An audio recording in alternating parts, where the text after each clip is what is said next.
Governor of Odisha, Shri D.N. Party, dignitaries on the dais, distinguished participants, and the guests in this seminar.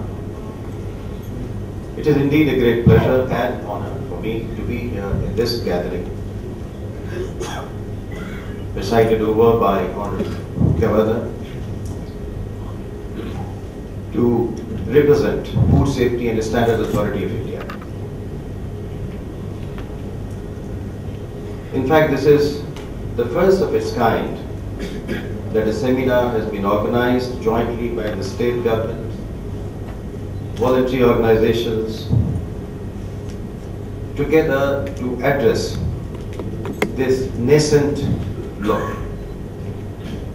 There have been seminars in the past, but generally by very focused and interested groups. But this kind of effort at such a large scale is the first time in the country. I would like to compliment the organizers and all of you present here on this occasion.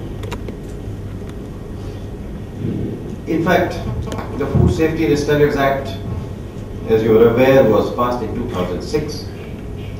The process of thinking to have such an act started nearly 10 years before that. And today, we are among few countries in the world who have an integrated law as well as an authority, independent authority, autonomous body to implement that law. In fact, only recently, even US has taken steps to separate the drug and food wings of FDA, US FDA. And the act, the new act, Reform Act, is going to be implemented shortly.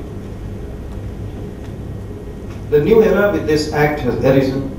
It started with in the food safety matters, because till now we were governed by Prevention of Food Adulteration Act of 1954, an FPO, that is Food Products Order, MMPO, which is Milk and Milk Products Order, Meat Food Products Order, Edible Oil Packaging Order, etc.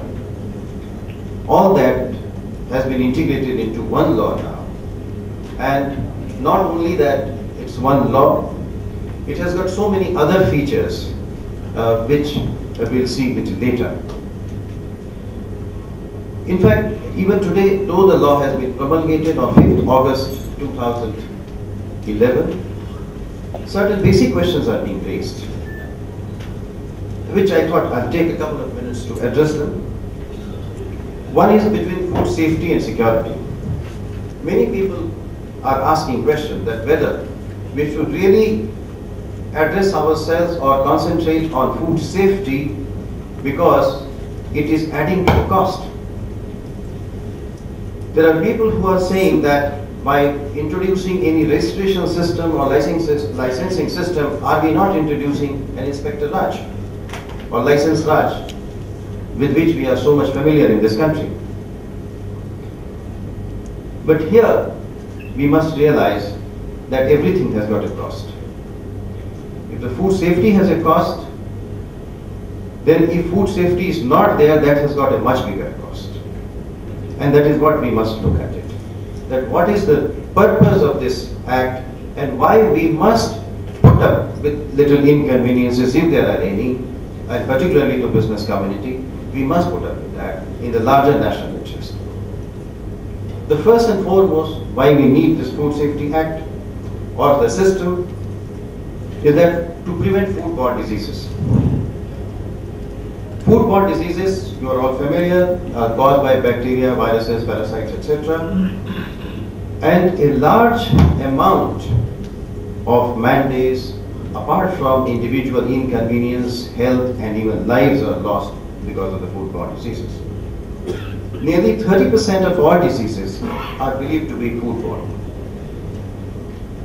Even in developed country like US, $51 billion per annum has been assessed to be the loss because of the foodborne diseases, which, if you take into account the lost quality of life, it is assessed to be $77 billion per annum. Now, the loss in our country has not been assessed in such precise terms, but it may not be very different from there, because even though our per capita productivity or income may not be that high, but then if you take into account absolute numbers, the product may still be somewhere near that.